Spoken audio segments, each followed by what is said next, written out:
करते हैं और कुछ बाइबल वर्स से मैं चाहूंगा कि हम इस आराधना की आज को स्टार्ट करें। और जो वर्सेस मैं पढ़ने चाहता हूँ वो है भजन संहिता 103 उसके 1 और 2 पद। हे मेरे मन यहोवा को धन्य कह और जो कुछ मुझ में है वह उसके पवित्र नाम को धन्य कह। हे मेरे मन यहोवा को धन्य कह और उसके किसी उपकार को ना भूल। परमेश्वर इस पढ़े गए वचनों पे अपनी आशीष दे।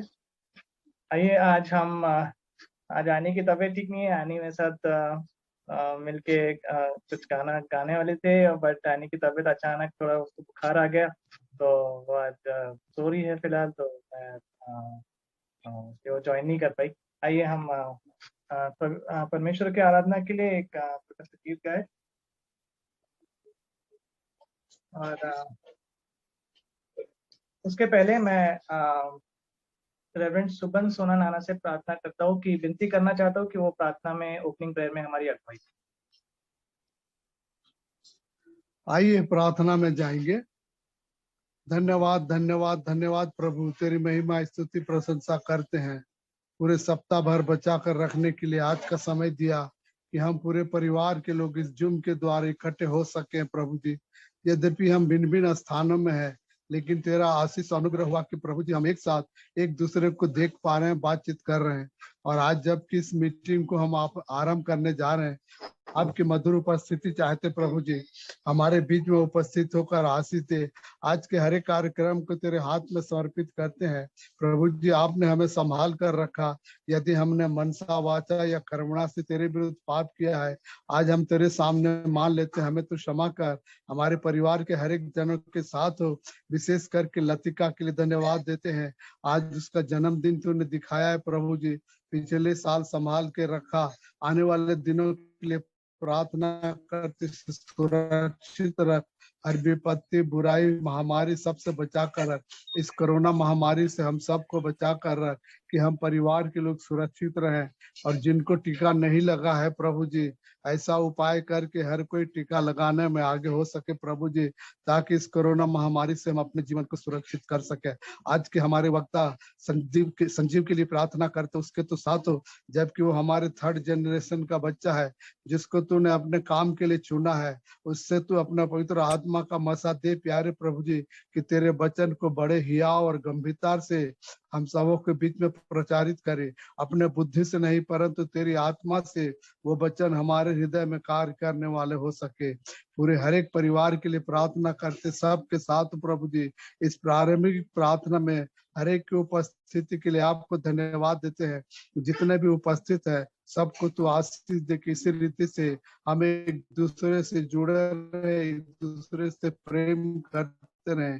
जो भी कार्यक्रम करते हैं उसमें आपकी आशीष चाहते हैं। हम जानते हैं तो हमारी कमजोरियों को जानता है प्यारे प्रभु जी, परंतु फिर भी तूने हम निर्बल और मूर्खों को चुन लिया कि हमारे द्वारा तेरी महिमा की जाए। इसके लिए आपको धन्यवाद देते हुए इस मीटिंग को पिता पुत्र और पवित्र आत्मा के नाम से प्रारंभ करते हैं। सुनिए और दया से ग्रहण कीजिए। आमीन। आमीन। Hallelujah hallelujah. आइए हम परमेश्वर की स्तुति में एक गीत गाएंगे और इस गीत का नाम है सेनाओं का यहोवा हमारे संग संग है, याकूब का परमेश्वर हमारा ऊंचा गढ़ है। आइए हम मिलके परमेश्वर की स्तुति आराधना करें।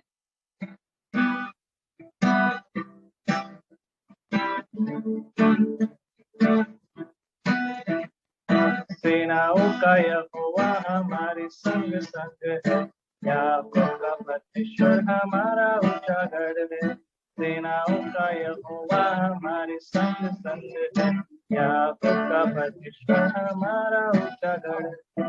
जिसने आकाश बनाया, जिसने पृथ्वी बनाई, जिसने आकाश बनाया, जिसने पृथ्वी बनाई, वो सर्वशक्तिमान प्रभु है। वो यहोवा हमारे संग संग है, वो सर्वशक्तिमान प्रभु है। वो यहोवा हमारे संग संग है। सेनाओं का यहोवा हमारे संग संग है। याकोब का परमेश्वर हमारा ऊंचा घर है। सेनाओं का यहोवा हमारे संग संग है। याकोब का परमेश्वर हमारा ऊंचा घर है।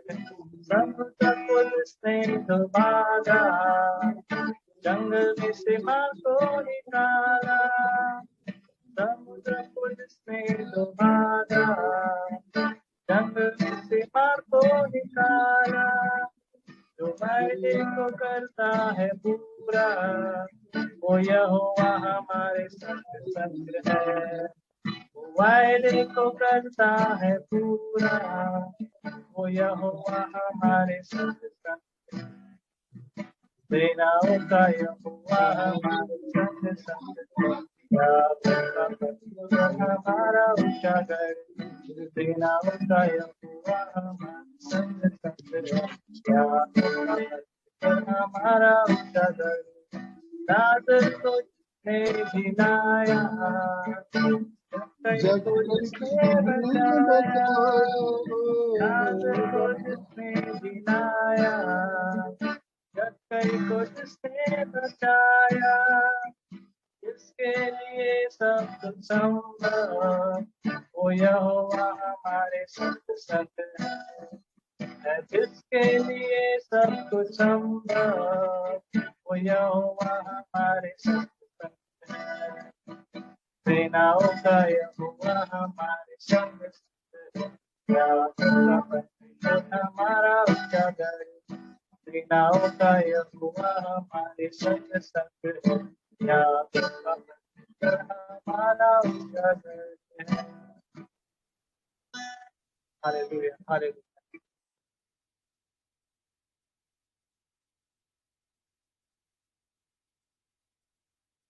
अब ये व्यक्त होगा कि हम लोग के परिवार के बच्चे लोग कुछ सोलो गीत गाएंगे परमेश्वर की आराधना के लिए।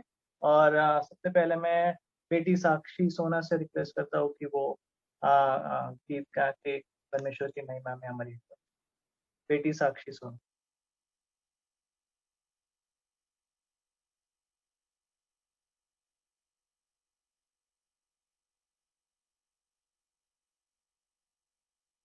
बेटी साक्षी आज आप सबों को जय मसीह की। जय मसीह की। जय मसीह की बेटी, गॉड ब्लेस यू। ना देखूं कुछ भी मुसीबतों में, आशा मेरे जीवन के हर पल में। ना देखूं कुछ भी मुसीबतों में, आशा मेरे जीवन के हर पल में। कैसा अनोखा प्यार तेरा, साथ ना छोड़े तू मेरा। कैसा अनोखा प्यार तेरा, साथ ना छोड़े तू मेरा। यीशु तो ही योग्य है सारे आदर और महिमा के। हाथ उठा के मैं कहूँ, प्रभु तो ही योग्य है सारे आदर और महिमा के। हाथ उठा के मैं कहूँ, तेरे चरणों में मैं बैठा रहूं, तेरी बातें मैं सुनता रहूं। यीशु तेरे पीछे मैं चलना चाहूं, तेरे चरणों में मैं बैठा रहूं, तेरी बातें मैं सुनता रहूं। यीशु तेरे पीछे मैं चलना चाहूं, तेरी ही तरह मैं बनना चाहूं, तेरे ही हाथों में रहना चाहूं, तेरी ही तरह मैं बनना चाहूं, तेरे ही हाथों में रहना चाहूं। यीशु तू ही योग्य है सारे आदर और महिमा के, हाथ उठा के मैं कहूँ प्रभु तू ही योग्य है सारे आदर और महिमा के, हाथ उठा के मैं कहूँ यीशु तू ही योग्य है सारे आदर और महिमा के, हाथ उठा के मैं कहूँ प्रभु तू ही योग्य है सारे आदर और महिमा के, हाथ उठा के मैं कहूँ कैसा अनोखा प्यार तेरा, साथ ना छोड़े तू मेरा। कैसा अनोखा प्यार तेरा, साथ ना छोड़े तू मेरा, साथ ना छोड़े तू मेरा, साथ ना छोड़े तू मेरा। Thank you.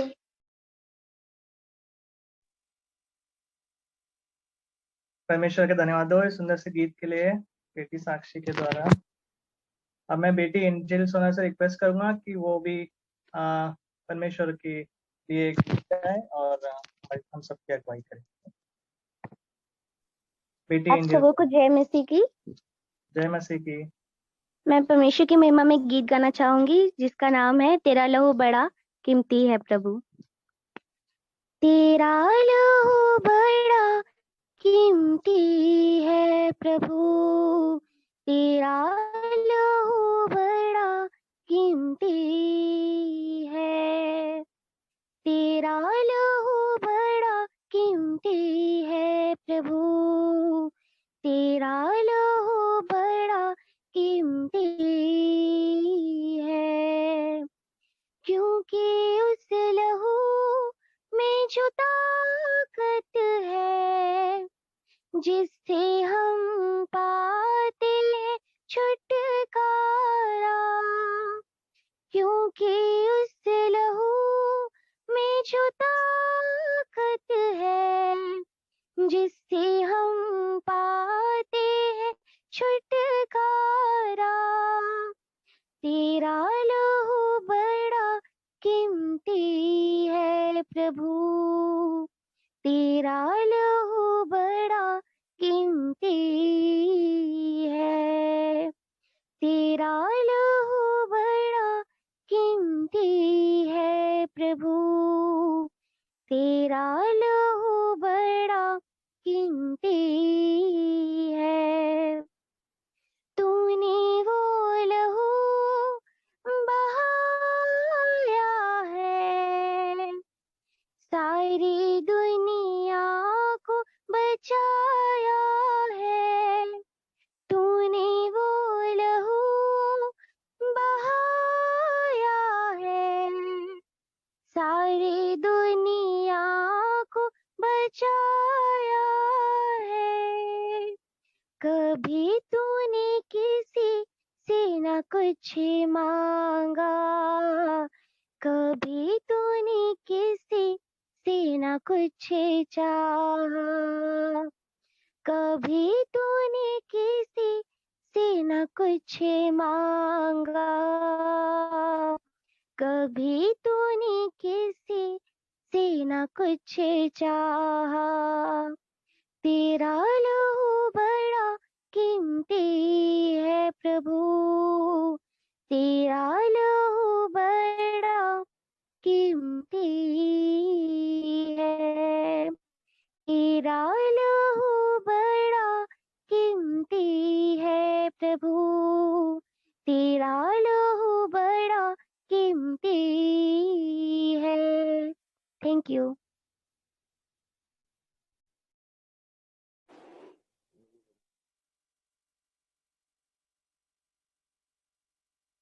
थैंक यू बेटी एंजल।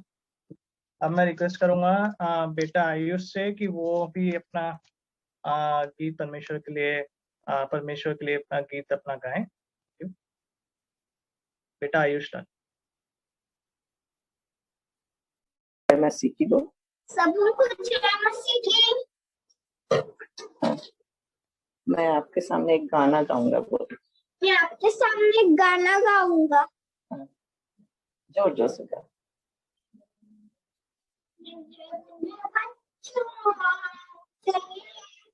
प्यारे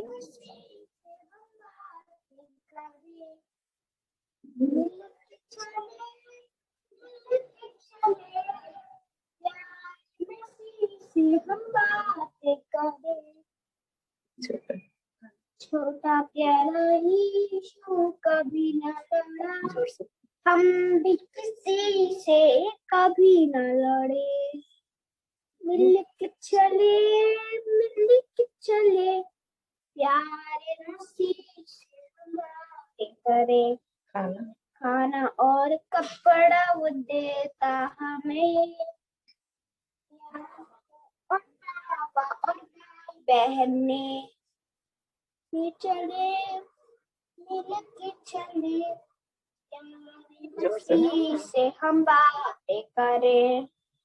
कितनी चीजें वो देता हमें, छोटा सा दे दी उसी को देते। मिल के चले प्यारे मसीह से जोर से गा। नन्हे मुन्हे बच्चों आओ चले, प्यारे मसीह से हम बातें करें। छोटा प्यारा यीशु कभी न लड़ा, हम भी किसी से कभी ना लड़े। Thank you.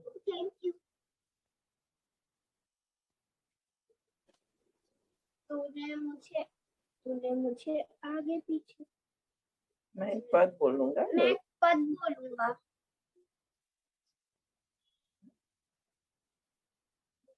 तूने मुझे आगे पीछे घेर रखा है, अपना हाथ मुझ पर रखा रहता है। तेरी आत्मा से भाग कर मैं किधर जाऊं, तेरी आत्मा से भाग कर मैं किधर जाऊं। तूने मुझे आगे पीछे घेर रखा है, अपना हाथ मुझ पर रखा रहता है। Thank you. बैठे रहो। थैंक यू बेटा आयुष, गॉड ब्लेस यू। आइए हम आगे बढ़ते हैं आज के इस आराधना में। और अभी ये समय होगा मध्यस्थी की प्रार्थना का। और कुछ विषय है जो मैं आगे रखना चाहता हूँ इस आज की प्रार्थना के लिए, जो मिसेस नीलिमा सोना मामी जो हमारी अगुवाई करेगी आज मध्यस्थी की प्रार्थना में। सबसे पहला विषय लतिका मामी का जो जन्मदिन है, जो हम लोग ने स्टार्टिंग में जो बातचीत की थी, तो उनके लिए हम विशेष प्रार्थना करेंगे कि परमेश्वर ने उनको एक नए साल में ले आए। तो उस बात के लिए हम प्रार्थना करेंगे। और एक स्पेशल ये अनाउंसमेंट है कि हेमंत सोना भैया जो है हम लोग के, तो उनको कोरोना पॉजिटिव आया है उनकी रिपोर्ट। तो और उनके शायद उनके चर्च में और भी कोई लोग हैं जिनको भी कोरोना पॉजिटिव की रिपोर्ट आई है। तो हम प्रार्थना विशेष रूप से प्रार्थना करेंगे हेमंत सोना भैया के लिए कि परमेश्वर उनको उनके कलीसिया के जो लोग हैं जो बीमार हैं उन्हें चंगाई दे, और इस स्पेशली इस कोरोना से वो चंगे हो जाए और परमेश्वर की स्तुति आराधना फिर से करने पाए। उसके लिए हम विशेष प्रार्थना करेंगे। और एनी के लिए भी प्रार्थना करना चाहते हैं। एनी के लिए भी जो बुखार था एनी को कल से, तो आज थोड़ा बुखार कम है, बट हम एनी के लिए प्रार्थना करना चाहेंगे। और साथ में ग्लोरी की मम्मी है, उनकी तबीयत भी ठीक नहीं है, वो भी बहुत क्रिटिकल है, तो उनके लिए भी हम प्रार्थना करेंगे।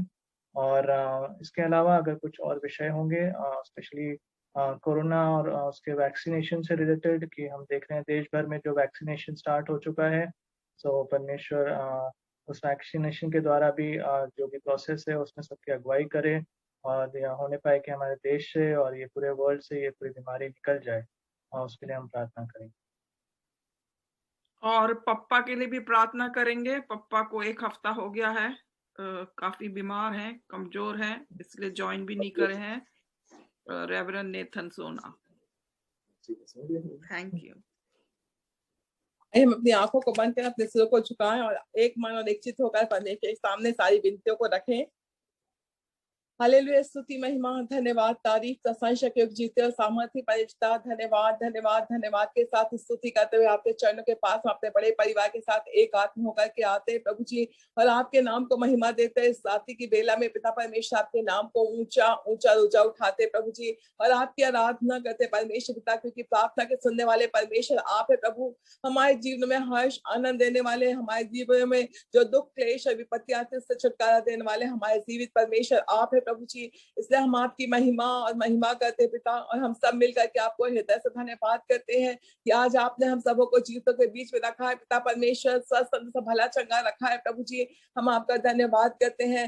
धन्यवाद के साथ हम आपके दास अपने चाचा के लिए विनती करते हैं, पिता परमेश्वर नाथन चाचा के लिए प्रभु जी। पिता परमेश्वर आपके दास है प्रभु परमेश्वर, आप उन्हें इसी घड़ी अपने सामर्थ्य हाथ को बढ़ा करके छू लीजिए, और जो भी उन्हें शारीरिक दुर्बलता है प्रभु से यीशु नाम में आप दूर करिए पिता परमेश्वर। हम वहां नहीं जा सकते प्रभु, लेकिन आप जा सकते परमेश्वर पिता, इसलिए हम आपसे गिड़गिड़ाकर प्रार्थना करते प्रभु जी, आप जाइए और अपने दास को छू करके चंगा करिए पिता परमेश्वर। प्रभु इस आपके दास बेटा हेमंत सोना के लिए भी प्रार्थना करते प्रभु जी, और साथ में उनके दिगन साहब के लिए भी प्रार्थना करते प्रभु जी। पिता परमेश्वर हम आपसे प्रार्थना करते प्रभु जी, आप अपने दास पर रहम करिए, दया करिए पिता परमेश्वर, जो आपके काम के लिए हर समय पिता परमेश्वर बड़े उत्साह के साथ जाते रहे पिता परमेश्वर प्रभु जी। और पिता परमेश्वर हम जानते हैं जबकि लैंड डेज की मीटिंग का समय है प्रभु जी, पिता परमेश्वर ईस्टर का समय है पिता परमेश्वर, पैशन वीक का समय, इससे पहले पिता परमेश्वर इस शैतान की ओर से एक युक्ति है परमेश्वर पिता प्रभु जी,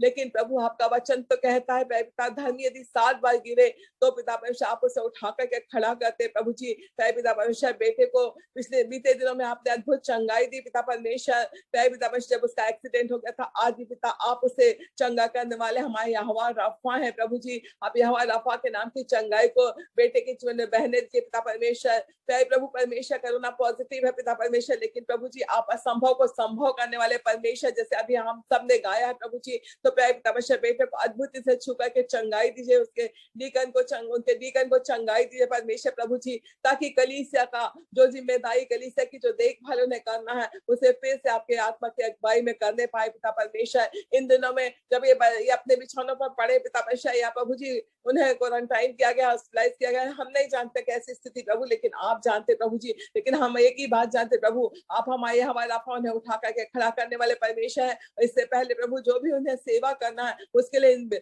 जब ये अपने बिछौनों पर रहेंगे तो आप उनसे बातचीत करेंगे, आपकी आत्मा में उन्हें बलवंत करेंगे पिता परमेश्वर। शरीर दुर्बल है लेकिन आत्मा को आप बहुत ही अच्छी तरह से तैयार करेंगे पिता परमेश्वर। उन पतरस और सिलास की तरह आप अपने इन दासों को तैयार करिए प्रभु परमेश्वर प्रभु जी। पिता परमेश्वर हम आपका धन्यवाद करते पिता, क्योंकि जब हम तकलीफ और परेशानी में होते हैं, बिस्तर पर होते हैं पिता परमेश्वर, तो आपका आत्मा हमसे बातचीत करता है, अद्भुत बातें, अपने भेद की बातें हमें सिखाता है प्रभु। हम आपका धन्यवाद करते हैं अपने इन जवान बेटों के लिए, अपने जो चाचा के लिए प्रभु जी, और हर एक बुजुर्गों के लिए हम अपने परिवार के प्रार्थना करते प्रभु जी। उन्हें भी अपनी बल शक्ति सामर्थ और आत्मा की अगुवाई देकर पिता अपने अभिषेक में बढ़ाइए प्रभु जी, अपनी सेवा में बढ़ाते ले चले पिता।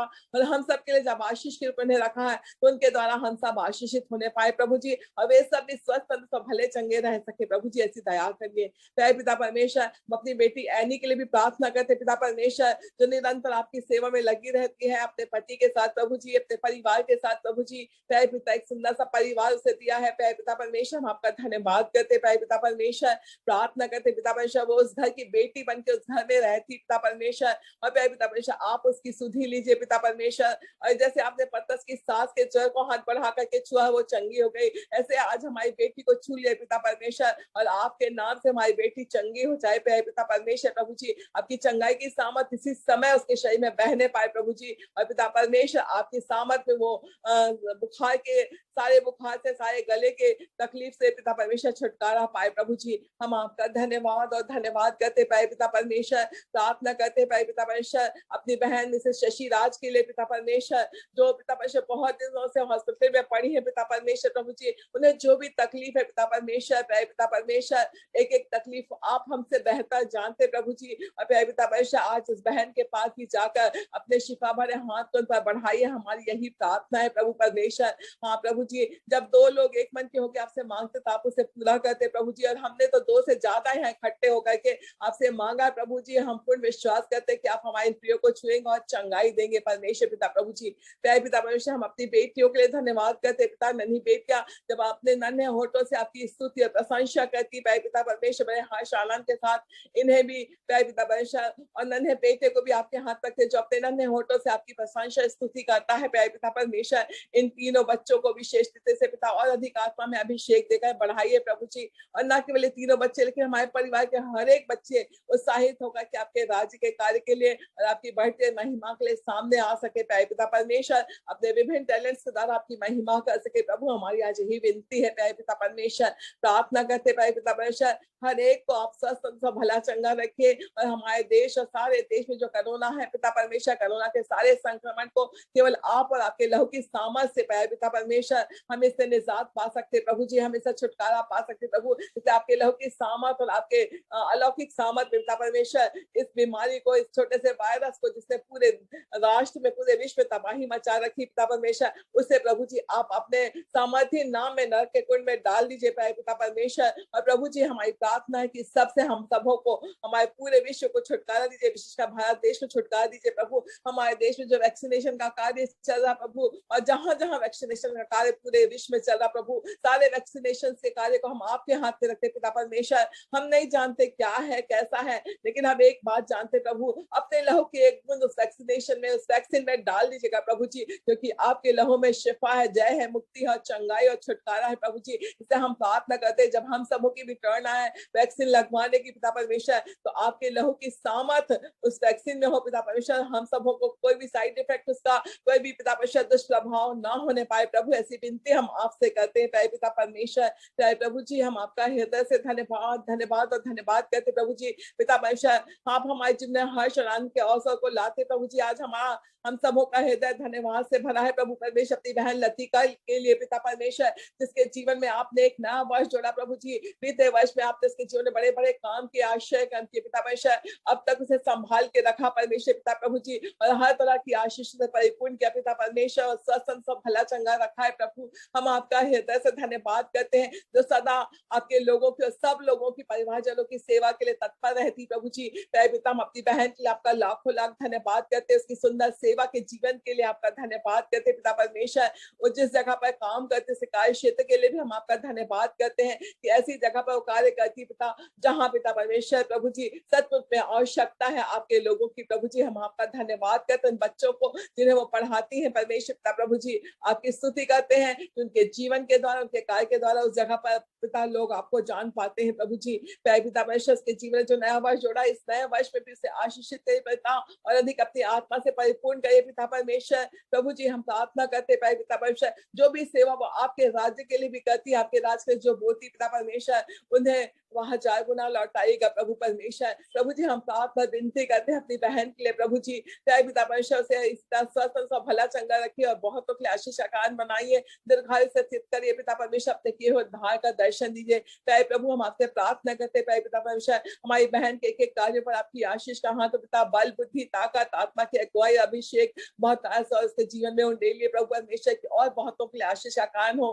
पिता परमेश्वर। बड़े प्यार से पहुनाई करने का वरदान जिसे दिया है, उस वरदान को भी और बढ़ाइए प्रभु जी। और पिता परमेश्वर उसकी सहायता मदद हर बातों में करिए पिता, अपने परिवार के लिए, हम सब के लिए आशीष का कारण, अपनी कलीसिया के लिए आशीष का कारण बनाइए प्रभु जी। हम आपका धन्यवाद और धन्यवाद करते प्रभु जी। धन्यवाद के साथ पिता परमेश्वर हम आपसे विनती और प्रार्थना करते प्रभु जी, हमारे आराधना के शेष पर अपनी आंखें आशीष और बरकत का हाथ रखे पिता परमेश्वर। हमारे देश में हमारे के लिए हम प्रार्थना करते प्रभु, हमारे देश में आनंद शांति और खुशहाली को दीजिए पिता परमेश्वर। हमारे देश के हाकिम और शासकों पर आपका पूर्ण नियंत्रण होने पाए प्रभु जी। पिता परमेश्वर ये जो आपके विरोधी है पिता परमेश्वर, एक दिन वो पिता परमेश्वर आपके नाम की महिमा करने वाले बन सके प्रभु जी। हमारे देश को आपके भय में आत्मा के और आपकी आत्मा के आगे में अच्छे से चलाने पाए प्रभु। वो आपको नहीं जानते पिता परमेश्वर, लेकिन आपने तो कहा है जिस देश में तुम रहते उसके कुशल के लिए प्रार्थना किया करो प्रभु। आज हम अपने देश के कुशल के लिए अपने परिवार बड़े परिवार के साथ मिल करके प्रार्थना करते पिता। हमारे देश की हर एक वो बातें पिता जो आपकी इच्छा के विरुद्ध है,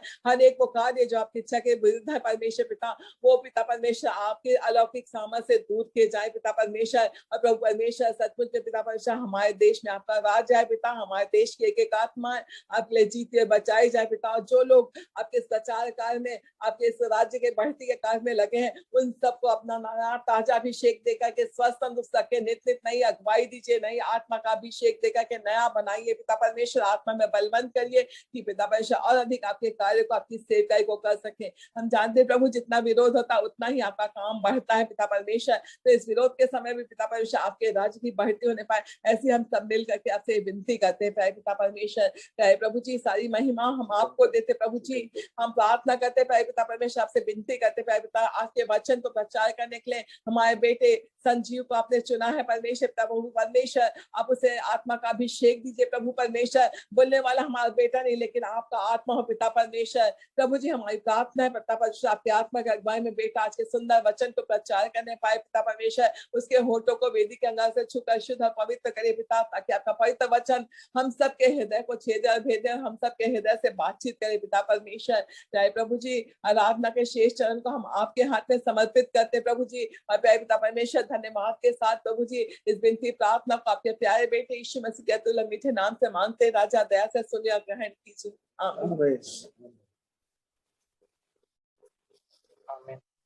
आइए आज अभी हम वचन पाठ की ओर जाएंगे, और जिसमें मैं जागृति सोना भाभी से रिक्वेस्ट करूंगा कि वो वचन पाठ पढ़ेंगे। यीशु मसीह के सामर्थी नाम में हम आप सबको जय मसीह की। हम लोग जय मसीह की। पवित्र शास्त्र से पढ़ लेंगे मरकुस अध्याय चैप्टर 10 वर्स 17 to 22। तब वो वहां से निकलकर मार्ग में जा रहा था तो एक मनुष्य उसके पास दौड़ता हुआ आया और उसके आगे घुटने टेक कर उससे पूछा, हे उत्तम गुरु, अनंत जीवन का अधिकारी होने के लिए मैं क्या करूं? यीशु ने उसे कहा, तू मुझे उत्तम क्यों कहता है? कोई उत्तम नहीं, केवल एक अर्थात परमेश्वर। तू आज्ञाओं को तो जानता है, हत्या न करना, व्यभिचार न करना, चोरी न करना, झूठी गवाही न देना, छल न करना, अपने पिता और अपनी माता का आदर करना। उसने उससे कहा, हे गुरु, इन सब को मैं लड़कपन से मानता आया हूँ। यीशु ने उस पर दृष्टि करके उससे प्रेम किया और उससे कहा, तुझ में एक बात की घटी है, जा, जो कुछ तेरा है उसे बेचकर कंगालों को दे और तुझे स्वर्ग में धन मिलेगा, और आकर मेरे पीछे हो ले। इस बात से उसके चेहरे पर उदासी छा गई और वह शोक करता हुआ चला गया, क्योंकि वह बहुत धनी था। परमेश्वर इस वचन के पढ़े जाने पे आशीष दे। हालेलुया। आइए आज हम इस संध्या के समय में आज के हमारे जो शब्द है जो परमेश्वर ने हमारे रखा है उसकी ओर जाएंगे, और उसके लिए मैं हमारे भाई संजीव सोना भैया से रिक्वेस्ट करूंगा कि वो जो परमेश्वर ने उनके लिए जो वचन रखा है आज हम सबके लिए वो हमारे साथ शेयर करें।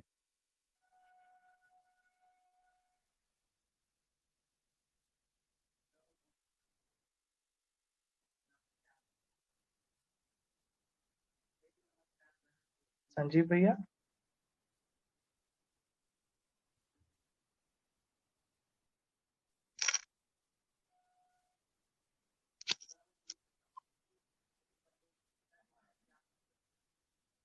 माइक चालू कर बेटा, माइक।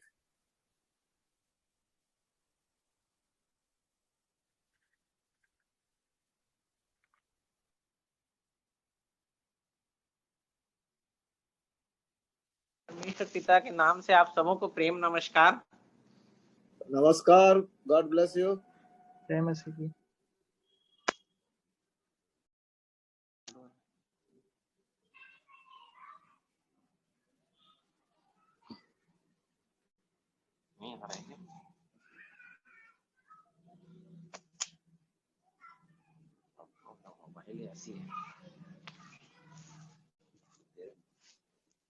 आप सबों को प्रेम नमस्कार। पापा का मोबाइल खराब ही रहता है, ठीक है। आवाज आ रही बेटा? भैया आपकी आवाज आ रही है? आ रही बेटा, आ रही। नमस्कार बेटा, आवाज आ रही तुम्हारी?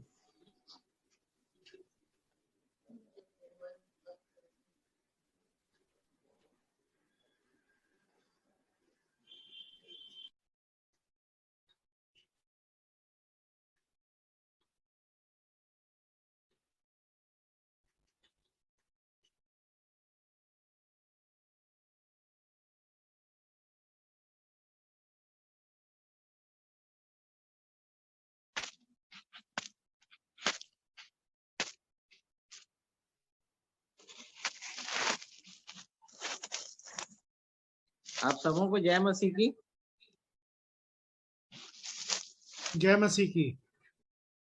परमेश्वर पिता के मीठे मधुर और सामर्थी नाम में आप सबों को प्रेम नमस्कार ग्रहण हुए आज की सुंदर शाम के लिए, जिसे परमेश्वर पिता ने आप सबों को दिया है और हम आप उसकी महिमा और स्तुति कर सकते हैं। और आइए परमेश्वर पिता से अगुवाई मांगे कि आज उसने फिर यह अवसर दिया कि मैं वचन की संगति कर सकूं। आइए छोटी सी दुआ करें। खुदावन जीते सामर्थी आसमानी प्रेमी परमेश्वर पिता, धन्यवाद देते हैं खुदावन इस सुंदर शाम के लिए और परिवार के साथ एक मीठी संगति के लिए। आपकी उपस्थिति और अगुवाई को हम इस संगति में चाहते हैं परमेश्वर पिता, और होने दीजिए परमेश्वर पिता कि आज जो वचन परमेश्वर पिता मैं परमेश्वर पिता आपकी अगुवाई में बोलना चाहता हूँ परमेश्वर पिता, आप मेरे होठों से होकर बोलिए परमेश्वर पिता, ताकि इस पवित्र वचन को परमेश्वर पिता मैं पूरा सम्मान देने पाऊं। तमाम बातों को और आगे के इस कार्य को मैं आपके हाथों में समर्पित करते हुए दुआ आपके बेटे यीशु के नाम से मांगता हूँ, सुन के ग्रहण कीजिएगा, आमीन। खुदावंद जीवते सामर्थी परमेश्वर पिता के इस जीवते कलाम में मैंने आज चुना है मरकुस 10:17 से 22, जिसका हेडिंग मैंने दिया है कि क्या परमेश्वर पिता उदास हैं। इफ गॉड फादर सेड, इस संसार में परमेश्वर पिता ने हम सब मनुष्यों की रचना की है और एक ऐसी सृष्टि की है जिसमें हम जीवित प्राणी, जीव जंतु और सबों की सृष्टि उन्होंने की है। और आदम को परमेश्वर पिता ने इस संसार में एक पहले पुरुष के रूप में बनाया और हवा को उसकी स्त्री के रूप में बनाया, जो कि हमारे आदि माता और पिता हुए। और आज संसार में माता और पिता अपने बच्चों के लिए, उनके उचित लालन पालन के लिए सब प्रयास करते हैं, और हम सब बच्चे जो हमारे माता पिता हैं उनके उचित लालन पालन के लिए एक बेस्ट अपब्रिंगिंग के साथ हम इस संसार में जीवन यापन करते हैं। वे हमारे जीवन को अच्छा बनाने के लिए हर संभव प्रयास करते हैं कि एक अच्छी शिक्षा मिले, एक अच्छा इंसान बने और एक अच्छे व्यक्ति बनकर उस कलीसिया के लिए और विशेषकर उस खुदावन के लिए, उस मसीहत में हम कार्य को करें, ताकि परमेश्वर पिता की वह कलीसिया इस संसार में बढ़ाई जाए और उसका जो उद्देश्य है कि मेरे वचन को फैलाओ, वह कार्य हम पूरा कर सकें। इस उद्देश्य से हर माता पिता जो कि एक मसीही घराने में अपने बच्चों को शिक्षा देते हैं, वो इस प्रयास में रहते हैं कि उनके बच्चे एक आदर्श बच्चे बने।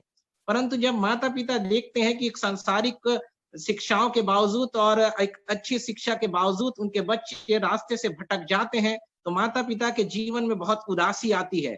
परंतु वो अपनी बच्चों की गलतियों को ढांकते हुए भी, उन्हें क्षमा करते हुए भी मौका देते जाते हैं कि वो एक बार सुधरेंगे और जीवन में अच्छे कार्यों को करेंगे। और इसी तरह परमेश्वर पिता ने भी हम मनुष्यों के लिए अपने इकलौते बेटे को बलिदान कर दिया और उसके क्रूस पर चढ़ाकर उस लहू के द्वारा हमें पवित्र और पाक करने के लिए और उस उद्धारकर्ता के द्वारा उस उद्धार के मार्ग को प्रशस्त करने के लिए हमारी सहायता के लिए दिया, कि ताकि हम उस अनंत जीवन को प्राप्त कर सकें। परंतु आज भी हम मनुष्य जाति, या मैं अपने आप को बोलता हूं कि मैं परमेश्वर की इच्छा का पालन उस पूर्णता से नहीं करता हूं और परमेश्वर पिता के मार्ग से मैं भटक जाता हूं, जिससे मेरे पिता परमेश्वर को बहुत दुख पहुंचता है। परमेश्वर पिता की आज्ञा का पालन मैं नहीं करता, जिससे उनको एक ठोकर सी लगती है। परमेश्वर पिता का वचन लूका 3:22 में कहता है, पिता परमेश्वर अपने इकलौते बेटे यीशु के लिए कहते हैं, तू मेरा प्रिय पुत्र है, मैं तुझसे प्रसन्न हूं। क्या खुदावंद परमेश्वर पिता आज कह सकते हैं कि मैं संजीव सोना से प्रसन्न हूं?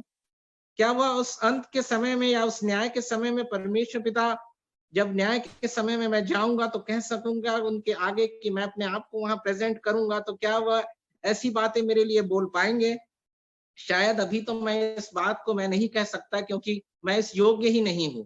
परंतु परमेश्वर पिता मेरी इस आदत से या मेरे इस व्यवहार से हर बातों को उन्होंने क्लियर कर दिया है इस पवित्र शास्त्र के माध्यम से, परंतु हम उसके मार्ग पर नहीं चल रहे हैं, इसलिए पिता उदास हैं। पिता परमेश्वर क्यों उदास हैं, हम आज इस धनी युवक और उस अनंत जीवन के भाग में हम देखेंगे। यह भाग जो है वह 3 पुस्तकों में पाया जाता है। यह मरकुस 10:17 में भी है, मरकुस 19:16 से 30 में भी है और लूका 18:18 से 30 में भी है। परंतु हम मरकुस 10:17 से इसे देखेंगे कि इसमें परमेश्वर पिता क्यों उदास होते हैं आज हमसे। परमेश्वर पिता, पहला जो भाग है उसमें पहला जो पॉइंट है, परमेश्वर पिता हमसे उदास इसलिए है कि हम वचन की ओर दौड़ते नहीं हैं। इसमें पहला पद कहता है 10 और 17 में, जब वह वहां से निकलकर मार्ग से जा रहा था तो एक मनुष्य उसके पास दौड़ता हुआ आया। जब वह मतलब यीशु मसीह जब उस मार्ग से जा रहे थे तो वह धनी युवक जो था वो दौड़ता हुआ अपने उस मसीह से मिलने के लिए आता है। उसे पता था, उसे शिक्षा प्राप्त थी कि यह यीशु मसीह जो इस संसार में है यही हमारा उद्धार करता है और यही वह परमेश्वर पिता का बेटा जो है वह हमें उचित मार्ग दिखा सकता है और अनंत जीवन की बात बता सकता है। वह दौड़ता हुआ आता है, वह रुकता नहीं है। वह इसलिए दौड़ता है कि कहीं उससे चूक ना हो जाए, यीशु मसीह निकल ना जाए, और वह उन्हें पाने की लालसा से उनकी ओर आता है। और हम यह देखते हैं कि वह उनसे भेंट करता है और वह उनके पास पहुंच जाता है। हम भी अब संसार में कोशिश करते हैं अपनी ड्यूटी के लिए कि टाइम पे जाएं। हम जब मूवी जाते हैं तो समय पे जाते हैं, पर क्या हम चर्च के लिए, वचन की संगति के लिए, उसके वचन को सुनने के लिए इतने ललायित होते हैं, या उसके वचन को पालन करने के लिए क्या करना है, इस बातों को जानने के लिए क्या हम ललायित होते हैं? परंतु हम इसके लिए मैं ललायित नहीं होता, इसलिए मेरा पिता उदास है। वचन कहता है लूका 15 और 20 में, जब हम देखते हैं कि उड़ाऊ पुत्र जब वापस आता है तो उसका पिता उसे देखकर उसकी ओर दौड़ता है। और हम देखते हैं लूका 15:6 से 7 में, जब 99 भेड़ें मिलती हैं परंतु एक भेड़ जब मिल जाती है खोई हुई, उसके मिलने से बहुत ज्यादा आनंद होता है। उसी तरह खुदावंद परमेश्वर पिता जब मैं और आप उसकी ओर फिरते हैं या उसकी ओर आते हैं तो वह हमें दौड़कर गले लगाने को तैयार होता है। पर क्या हम उसकी ओर आ रहे हैं?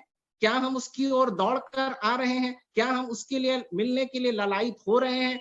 नहीं हो रहे हैं। इसीलिए मेरा पिता परमेश्वर आज मुझे कारण उदास है, क्योंकि मैं उसकी ओर नहीं दौड़ रहा हूं। दूसरी बात है जो कि हम देखते हैं कि पिता परमेश्वर उदास क्यों है, वह है क्योंकि मैं नम्र और दीन नहीं हूं। वचन कहता है मरकुस 10 और उसके 17 के पहले 10 के 17 पद में, तो मनुष्य उसके पास दौड़ता हुआ आया और उसके आगे घुटने टेक कर उससे पूछा। यह जो आप देख रहे हैं घुटने टेक कर, वह धनी युवक था, वह धनवान था, परंतु उसके मन में नम्रता और दीनता थी। उसे धन का घमंड नहीं था, उसे अपने पद प्रतिष्ठा का घमंड नहीं था, और परंतु वह नम्र और दीन होकर घुटनों के साथ ईश्वर के आगे, यीशु मसीह के सामने आता है कि वह उससे वह जानकारी ले सके कि वह अनंत जीवन कैसे प्राप्त करेगा। हम दानियल के जीवन में देखते हैं, दानियल 6 और 10 में, कि दानियल 3 बार दिन में 3 बार घुटने टेक कर प्रार्थना किया करता था। वह प्रार्थना निवेदन इसलिए करता था ताकि उसकी प्रार्थना नम्रता और दीनता के साथ वह ईश्वर के परमेश्वर के निकट आए और वह उसकी प्रार्थना को सुने।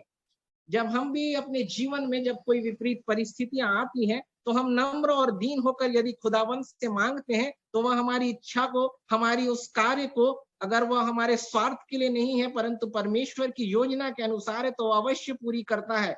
हमारे जीवन में भी एक ऐसी परीक्षा की घड़ी आई जब मेरा और सारिका का विवाह हुआ। हम 1 वर्ष बहुत परेशान थे, पूरा परिवार। हमने मंत्री से लेकर हर तरह के अप्रोच लगा दिए, पैसे को लगाने की भी बात किए, परंतु हमारा ट्रांसफर, सारिका का ट्रांसफर कोरबा नहीं हुआ। पर 22 मार्च 2020 जिस दिन लॉकडाउन लगा उसी दिन हमारे को एक पेपर का एप्लीकेशन बिलासपुर देना था। उस एप्लीकेशन को हमने जैसे तैसे बिलासपुर में दिया और उस हेड ऑफिस में आज जब तक उसका ट्रांसफर नहीं हुआ 15 जुलाई तक हम एक बार भी वहां नहीं गए। और इस लॉकडाउन के समय में नर्सिंग स्टाफ का ट्रांसफर होना एक असंभव सी बात है, परंतु जब पूरा परिवार घुटने में आया, पापा ने भी दुआएं की, मम्मा ने भी, पास्टरों ने, आप सबों से मैंने रिक्वेस्ट किया, आप लोगों ने भी दुआएं की और उसका रिजल्ट यह आया कि उस लॉकडाउन पीरियड में भी वह ट्रांसफर होके हमें हमारे जाए बिना भी वह कागज हमारे हाथ में आ गया। परमेश्वर पिता ऐसा अनुग्रहकारी है कि हम नम्र और दीन होकर अगर घुटनों में आए तो वो हमारी दुआओं को सुनता है और हमें वह स्थान देता है जो हमारे लिए चाहने योग्य है। परमेश्वर पिता का वचन मत्ती 5 और 3 में कहता है, धन्य है वे जो मन के दीन है क्योंकि स्वर्ग का राज्य उन्हीं का है। मत्ती 5 और 6 में परमेश्वर पिता का वचन कहता है, धन्य है वे जो नम्र हैं क्योंकि वे पृथ्वी के अधिकारी होंगे। आज मेरे और आपके जीवन में मुझे सोचना है और विचारना है कि क्या मैं इस योग्य बन रहा हूँ, क्या मैं नम्रता का जीवन जी रहा हूँ, मैं दीन होकर मसीह के संगति में आ रहा हूँ कि परमेश्वर पिता मेरी इच्छाओं को पूरी करेंगे। परंतु परमेश्वर पिता आज भी उदास है क्योंकि मैं नम्र और दीन नहीं हूँ, क्योंकि मैं आज अपने पद पे, अपने पैसे पे, अपने जीविका पे मैं घमंड करने लगा हूँ और मैं वह नम्रता का जीवन भूल गया हूँ। मैं वह नम्रता का जीवन जिसे मेरे मसीह ने जिया था उसे मैं भूल गया हूँ। तीसरा कारण हम देखते हैं कि मेरा परमेश्वर पिता उदास क्यों है, क्योंकि मैं सही व्यक्ति के पास नहीं जाता हूँ। इसमें आगे हम पढ़ेंगे जब मरकुस 10 के 17 में, और वह आगे वह घुटने टेक कर उससे पूछा, हे उत्तम गुरु, अनंत जीवन का अधिकारी होने के लिए मैं क्या करूं? इसमें जो वर्ड आया है हे उत्तम गुरु, इसमें अगर हम इंग्लिश बाइबल में देखते हैं तो गुड टीचर लिखा है। यदि हम उत्तम को देखेंगे तो वो होता है बेस्ट। वह युवक जानता था कि परमेश्वर पिता का यह जो बेटा है वही संसार में उत्तम गुरु है, एक बेस्ट टीचर है, और वह उनके पास जाता है कि वह उनसे एक बेस्ट रिजल्ट को लेके आए या एक बेस्ट सजेशन को लेके आए कि वह अनंत जीवन कैसे पाएगा। आज मैं और आप अपने जीवन में अपने बच्चों के लिए या मैं अपनी पढ़ाई के लिए जब सोचता था तो मैं सोचता था कि मैं बेस्ट टीचर के पास पढ़ने जाऊं। जब हम घर बनाते हैं तो एक बेस्ट कॉन्ट्रैक्टर को ढूंढते हैं, इलाज होता है तो बेस्ट डॉक्टर को ढूंढते हैं, और जब हम कोई भी काम करते हैं तो उसके लिए बेस्ट मैकेनिक, बेस्ट गाड़ी, हर चीज बेस्ट चाहते हैं। परंतु वह व्यक्ति या वह धनी युवक, उसके घर में वो शिक्षाएं थी, वह उन शिक्षाओं को जानता था कि यह ही बेस्ट है, और वह उस यीशु के पास आता है और उसे कहता है हे उत्तम गुरु। क्या मैं और आप आज उस खुदावंत के पास आते हैं कि वो उनसे हम कुछ मांगे और उनसे हम सलाह लें? हम तो सांसारिक तौर पर दूसरों के पास चले जाते हैं। यदि हमें बीमारी हमारी बहुत दिन तक ठीक नहीं होती है या हमारे पास कोई ऐसे प्रॉब्लम आ जाते हैं तो हम गलत मार्ग पकड़ लेते हैं। हम कहीं कुछ अपने काम नहीं होता है, घूस देने लगते हैं, दूसरों का हक मारने लगते हैं। यदि बीमारी ठीक नहीं होती है तो हम अपना रास्ता बदल लेते हैं। हमारे जीवन में भी, मेरे खासकर जीवन में एक ऐसा पल आया कि जब 6 मई 2016 को मुझे वेलोर जाने के लिए डॉक्टरों ने एडवाइस किया। उसके पहले मुझे कोई प्रॉब्लम नहीं था, परंतु एक ऐसा समय आया कि मुझे बताया गया कि आपके पेट में कुछ प्रॉब्लम है, जबकि मुझे कोई प्रॉब्लम नहीं था। बहुत सी प्रार्थनाएं हुई, दुआएं हुई, हमने वेलोर में टेस्ट कराया, परंतु वहां से के लोग डॉक्टर भी अचरज में पड़ गए कि इसे कोई प्रॉब्लम नहीं है और ये ट्यूमर सा क्यों दिखता है। पर परमेश्वर पिता का धन्यवाद हो कि बहुत लोगों ने प्रार्थना की, आप सबों ने दुआएं की, और 3 पासवानों का मैं नाम बताऊंगा जो मुझे देखे नहीं परंतु यहाँ से प्रेयर के द्वारा मम्मा को वो बताए। चरण पास्टर जो कि अनिल चरण लखनऊ से थे, नरेश जेठानी जी मुंबई से थे, और बिलासपुर के सैमुअल पास्टर। इन तीनों ने एक ही स्टेटमेंट जारी किया कि इसका प्लांट में किसी टेक्नीशियन ने इसकी बातों का बुरा माना और उसने इसे खाने में कुछ दे दिया। इस बात का पता मेरे कजिन को भी लगा और उसने आकर बोला कि मैं इस भाई को लेकर 6 मई की संध्या 6 बजे वो आया और हमको 9 मई को वेलोर निकलना था, और उसने बोला कि इस भाई को लेकर मैं उस तांत्रिक के पास जाता हूँ, वो उसको 2 मिनट में ठीक कर देगा। मम्मा का ये स्टेटमेंट था, पापा मीटिंग में गए हुए थे, तो मम्मा का ये स्टेटमेंट था कि हम प्रार्थना कर रहे हैं, दुआएं हो रही हैं, मैं अपने बेटे को कहीं तांत्रिक वगैरह के पास जाने नहीं दूंगी, मेरा ईश्वर खुदा उस दुआ को सुनेगा और जैसा उसको करना होगा वो मेरे बेटे के साथ करेगा और हम वेलोर चले गए और आज तक मैं स्वस्थ और भला चंगा पाया जाता हूँ। तो इसलिए हमें चाहिए कि हम उस उत्तम गुरु के पास जाएं, चाहे मुसीबत कोई सी भी हो, हम वह रास्ता न चुने कि हमें दूसरों के पास जाना पड़े या ऐसे रास्ते को पकड़े जिससे परमेश्वर पिता उदास होते हैं। हम ऐसी परिस्थितियों में निरुपाय तो होते हैं परंतु निराश नहीं। दूसरा कुरिन्थी 4 और 8 कहता है हम निरुपाय तो होते हैं परंतु निराश नहीं होते। हमें हमेशा ईश्वर के नजदीकी में रहना है। जैसे दाखरस खत्म हो गया था तब यीशु ने, यूहन्ना 2 और 10 बताता है कि उसने उत्तम दाखरस बनाया। 12 वर्ष से जब स्त्री को लहू बह रहा था, मरकुस 5 और 34 में हम देखते हैं कि उसने उस स्त्री को चंगा किया और कहा तेरे विश्वास ने तुझे चंगा किया है, कुशल से चली जा। सामरी स्त्री को यूहन्ना 4 और 10 में हम देखते हैं कि उसने जीवन का जल दिया, जबकि यीशु उसके पास सांसारिक जल की लालसा से गए थे, परंतु उस स्त्री ने उस धन्य जीवन के जल को प्राप्त कर लिया। क्या मैं और आप उस उत्तम गुरु के पास आते हैं? क्या मैं और आप उस उत्तम गुरु के पास हर परिस्थिति में आते हैं? मैं आज नहीं आता हूं उस उत्तम गुरु के पास और इधर उधर जाता हूं, इसीलिए मेरा पिता परमेश्वर आज उदास है। चौथा कारण हम देखते हैं कि मेरा पिता उदास क्यों है, क्योंकि हम उसकी आज्ञाओं को नहीं मानते। आगे अगर हम पढ़ेंगे मरकुस 10 और उसके आगे 18 पद में, यीशु ने उससे कहा तूने मुझे उत्तम क्यों कहा? कोई उत्तम नहीं, वह केवल परमेश्वर। आगे लिखा है तू मेरी आज्ञाओं को जानता है, हत्या ना करना, व्यभिचार ना करना, चोरी ना करना, झूठी गवाही ना देना, छल ना करना, अपने पिता और अपनी माता का आदर करना। उसने उससे कहा हे गुरु, इन सबको मैं लड़कपन से मानता आया हूं। खुदावंद आगे कहते हैं यीशु ने उस पर दृष्टि करके उससे प्रेम किया और उससे कहा तुझे एक बात की घटी है। हम इसमें देखते हैं कि वह युवक जो था वह आज्ञाओं को मानने वाला था, क्योंकि परमेश्वर पिता 21 के मध्य में कहते हैं कि तुझ में एक बात की घटी है। इस आज्ञाओं को मानने की घटी नहीं है, क्योंकि वह युवक बचपन से उन आज्ञाओं को मानता था और उस आज्ञाओं के अनुसार वह चलता था। और परमेश्वर पिता उसके जीवन में देखते हैं कि वह उस आज्ञाओं को मानते हुए अपने जीवन को आगे बढ़ाता है। जब वह ऐसा रहा होगा कि वह उस युवक के दादा दादी या माता पिता उसे बचपन से उससे व्यवस्था की शिक्षाओं को देते रहे होंगे, क्योंकि व्यवस्था विवरण 6 और 6 से 7 में हम देखते हैं कि वहां लिखा है और ये आज्ञाएं जो मैं तुझे सुनाता हूं वह तेरे मन में बनी रहे और तू उन्हें अपने बाल बच्चों को सिखाया करना और घर में बैठे, मार्ग पर चलते, लेटते उठते इनकी चर्चा किया करना। और यही बात होती रही होगी कि उस युवक के घर में ये चर्चाएं हमेशा होती रही होंगी, चाहे उसके दादा दादी, उसके नाना नानी या उसके माता पिता हर पल उसे शिक्षाओं को देते रहे होंगे और उसके जीवन में यह शिक्षाएं बनी हुई थी, इसलिए वह उन आज्ञाओं को मानता था और उनका पालन भी करता था।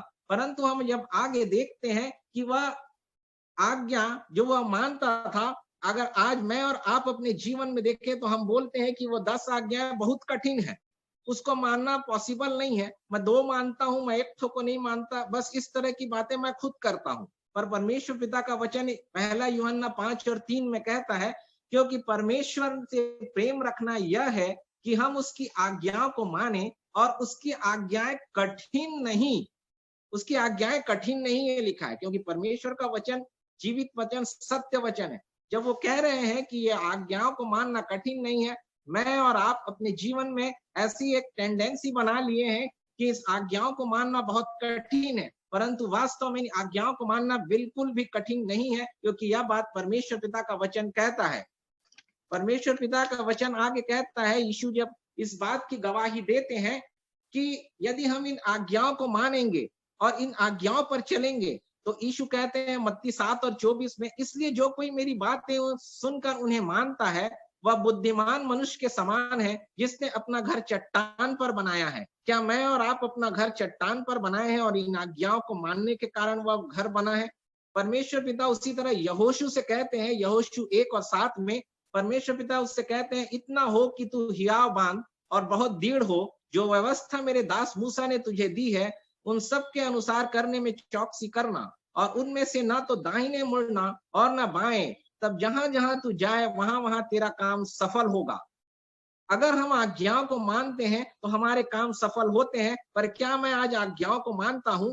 याकूब 1 और 22 में लिखा है, परंतु वचन पर चलने वाले बनो, केवल सुनने वाले नहीं जो अपने आप को धोखा देते हैं। क्या मैं उन आज्ञाओं को पढ़ता हूँ, क्या मैं वचनों को सुनता हूँ, क्या मैं बहुत बड़े बड़े कन्वेंशन अटेंड करता हूँ और उन सबको सुनकर आता हूँ कि हाँ बहुत अच्छा वचन था, परंतु एक भी वचन पर नहीं चलता हूँ, तो इसमें पर वचन याकूब 1:22 में कहता है कि मैं अपने आप को धोखा देता हूँ कि मैं स्वर्ग चला जाऊंगा या न्याय के दिन परमेश्वर पिता मेरा उद्धार करेंगे। मैं ये इस बात को बिल्कुल अपने आप को धोखा देता हूँ और यही कारण है कि मेरे परमेश्वर पिता आज उदास हैं, क्योंकि मैं उसकी आज्ञाओं को नहीं मानता।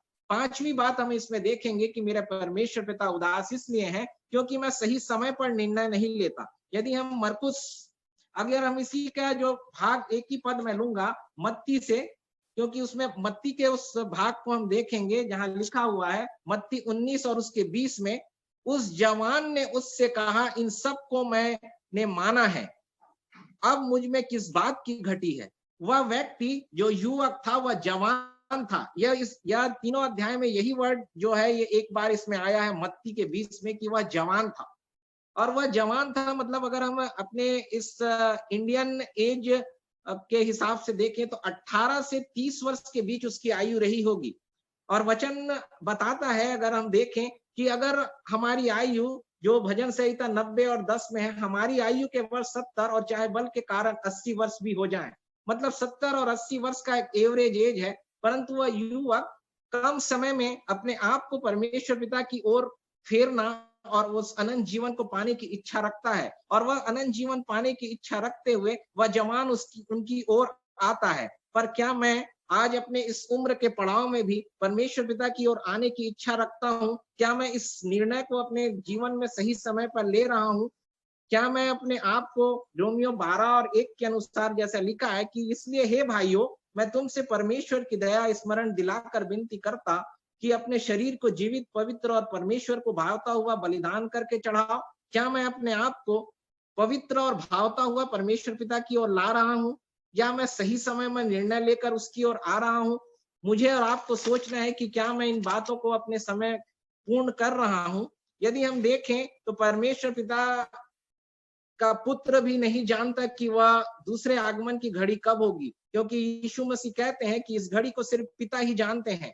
और मेरी आयु या मैं अपने आप को कभी कह नहीं सकता कि कब तक मैं इस संसार में रहूंगा और कब वह ईश्वर मुझे ले जाएंगे, परंतु परमेश्वर पिता उस समय के पहले अगर मैं अपने आप को इन बातों से, जिन बातों का की कमी मेरे जीवन में है, पूर्ण कर लेता हूं, तो अवश्य उस समय में जब ईश्वर का न्याय होगा तो मैं उस अनंत जीवन को पाने का हकदार होऊंगा। परंतु आज मैं अगर देखता हूं तो परमेश्वर पिता आज भी मुझसे उदास हैं, क्योंकि मैं आज भी सही समय तक निर्णय नहीं ले पाया हूं। अभी तक हमने देखा है उन 5 बातों को कि मेरे परमेश्वर पिता और आपके परमेश्वर पिता उदास इसलिए हैं क्योंकि मैं वचन की ओर दौड़ नहीं रहा हूं, ना मैं नम्र हूं और ना दीन हूं। तीसरा, ना मैं उस उत्तम गुरु मतलब यीशु मसीह की ओर से नहीं जा रहा हूं और ना उनसे कुछ सलाह ले रहा हूं, ना उनसे दुआएं कर रहा हूं।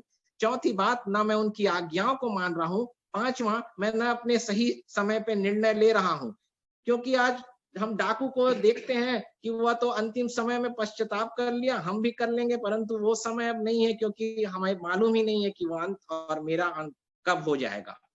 छठवीं और अंतिम बात मैं बोलता हूं कि परमेश्वर पिता उदास इसलिए हैं क्योंकि वह मुझ में बहुत सी बातें, कहना चाहिए सब बातों की घटी देखते हैं।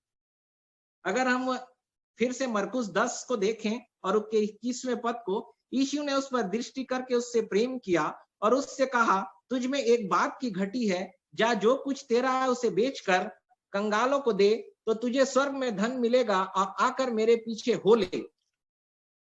तुझ में एक बात की घटी है।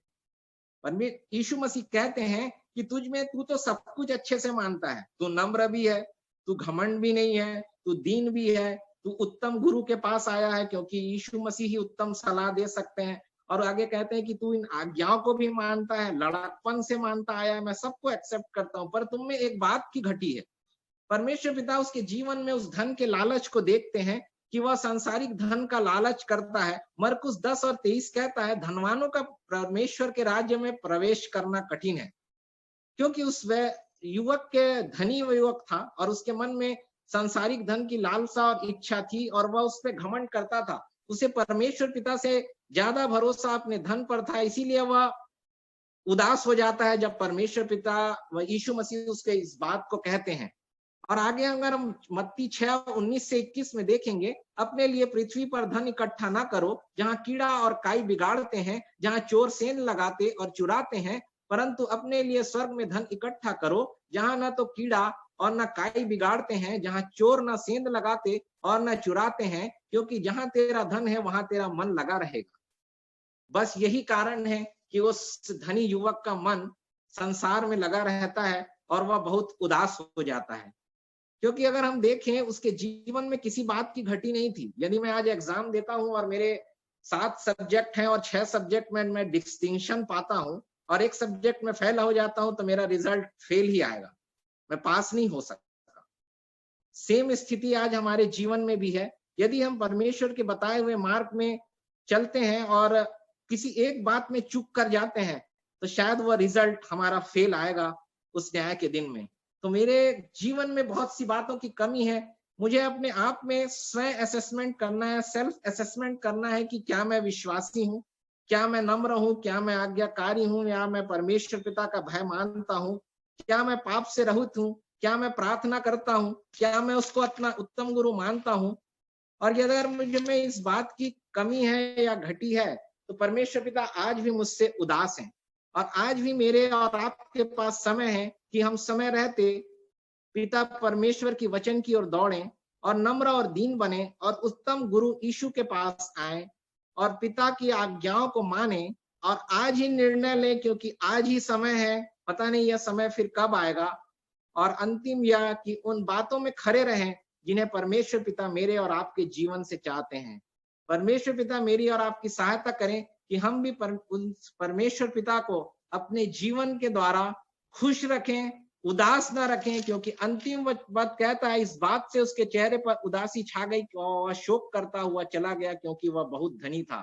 आज मेरे कार्यों के कारण मेरे परमेश्वर पिता उदास हैं, क्योंकि परमेश्वर चाहते हैं कि उसका इकलौता बेटा जब इस संसार में दोबारा आए तो मैं और आप उसके साथ उस स्वर्ग राज के भागी हो सकें।